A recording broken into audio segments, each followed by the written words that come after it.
Hello Patriot League fans and welcome to this edition of Patriot League Roundup. Lehigh, American, and Bucknell continue to lead the league during the non-conference men's basketball season, and two of those schools grabbed weekly awards this past week. The Anaconda Player of the Week in men's basketball is Bucknell sophomore Cameron Ayers, who tied a career high with 23 points in a near-flawless shooting effort to lead the Bison past Richmond 79-65 on Saturday. He is averaging 17 points per game in his last 6 games and leads the Bison while placing 10th in the Patriot League with 13.2 points per game. The Anaconda Rookie of the Week in men's basketball is American freshman John Schoof. Schoof had a career-high 12 points and 3 rebounds and 2 steals in American's 81-55 loss at number 16 Georgetown on Saturday. Schoof has started all 12 games for the 8-4 Eagles. Colgate picked up its 5th win of the season on Monday night in overtime with a 61-55 win over Dartmouth. Let's go to Colgate's Eric Malinowski for the call. I would say that Mitch is going to intentionally miss this one. He does. Sterling Melville with a putback, misses it. Let's see what the call is with 2.7 seconds left. Dead quiet here at Cotterell Court. First free throw is good by Sterling Melville. Sterling takes a deep breath. The free throw on its way. It rattles around and falls in. Tantalizing the crowd. 1 second left. Golden with a half-court heave. It is no good, and we are going to overtime. Bo rolls, bounces it down low to Pascal, puts it up strong, scores, and is going to the line. 38 seconds to play. The 3 by Trotter, no good. The ball being batted around, and it's Jawu who has it. Yao Jawu is fouled with 35 seconds left.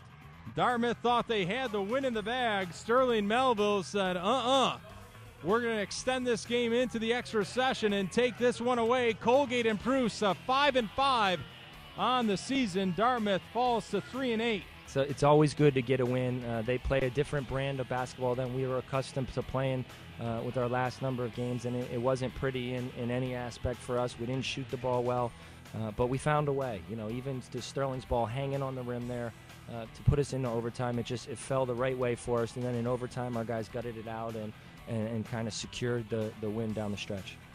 Yao Jiaoyu finished with a team-high 16 points in the win, and Sterling Melville had 9 points and 8 rebounds for the Raiders, who held Dartmouth to 27.1% shooting. Bucknell needed a last-second turnaround jumper to down the Spiders in Richmond last December, and this year it was a little bit easier as the Bison took care of the Spiders at Soika Pavilion on Saturday. Let's go to Bucknell's Doug Birdsong for the call. They're challenged the shot without leaving his feet. What a pass for a slam!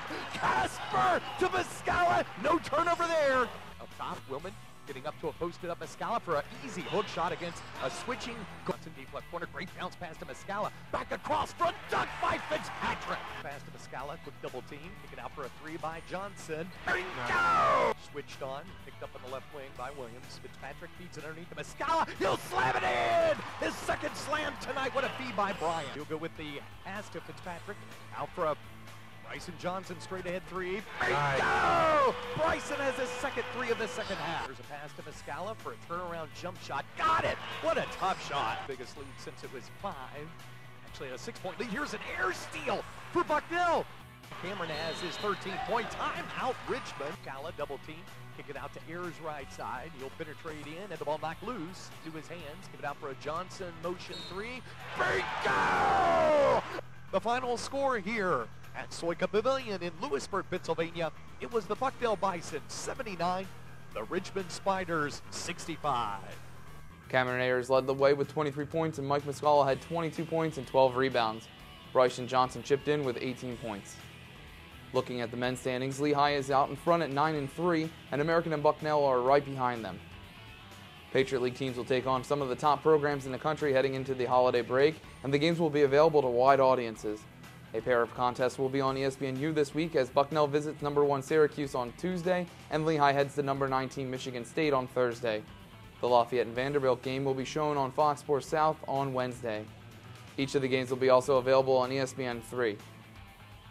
In women's basketball, the Colgate Raiders have won 2 in a row, including their first win under new head coach Nikki Hayes-4, who spoke with Colgate's Eric Malinowski after their 54-44 win over NJIT. Good balance once again today. Not 5 players in double digits, but still 3 players. That's a good formula for success. Mariah Jones leading the way with 16 points. 10 points for Kelly Reed, and a double-double for Trisha Oakes, 11 points, 12 rebounds. Yeah, I mean, that's just huge. We have to have balance. I mean, you know, the last game we had 5 players in double digits. This game we had 3. You know, we can't, obviously having Jasmine out, people had to step up, and Mariah stepped up today. You know, we kind of challenged Trisha a little bit at halftime, and she stepped up. And, I mean, Kelly Krakowski, you know, she was playing on a bum ankle, and she gets 12 rebounds, hits 2 big baskets for us, the one late in the game. You know, just a great team win. With their second straight win, the Raiders swept the weekly awards, with Trisha Oakes being named the Anaconda Player of the Week and Mariah Jones winning the Anaconda Rookie of the Week. Oakes had a double-double, and Jones scored 16 points against NJIT. 4 league teams have 6 wins, while Holy Cross has 5, as 5 teams are floating around 500. American and Navy still lead the pack at 6-4. The league has a few big matchups next week, with Bucknell at West Virginia, Lafayette at Maryland, and Holy Cross at Miami. That is our show for this week. We will be off next week for the holiday break, but we'll be back in January to get you ready for the start of league basketball season. Be sure to enjoy your holiday break and have a safe holidays.